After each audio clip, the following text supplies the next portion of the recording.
We have a serious problem in Canada that must be addressed. I asked the government how many places of worship have been arsoned since 2010. I could hardly believe their response to my question. 592, that's right, 592 places of worship have been burned by arsonists. 145 in British Columbia, 128 in Ontario, 161 in the Prairies, 48 in Atlantic Canada, 103 in Quebec, and 7 in the Territories.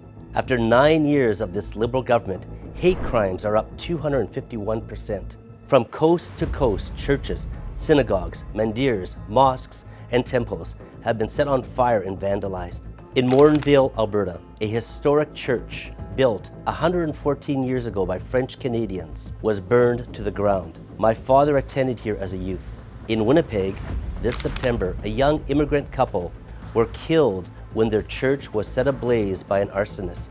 In Vancouver, Skara Tzedek Synagogue was firebombed after a Thursday service. Members of the congregation were still inside the buildings when this act of hate occurred. In Peterborough, a mosque was set on fire just 1 hour after the community gathered to celebrate the birth of a baby. The former president of the community's Muslim Association urged us that this issue needs to be taken seriously by all levels of government.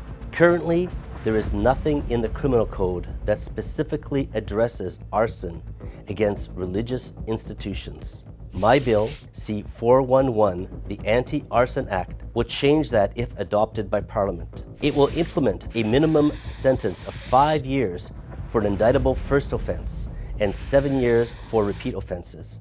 This bill strengthens our criminal code and punishes these hateful arson attacks. Churches, mosques, synagogues, mandirs, and temples are more than buildings. These places of worship are where Canadians go to find strength, fellowship with others in God. Common sense conservatives stand for strict punishments against criminals who target places of worship.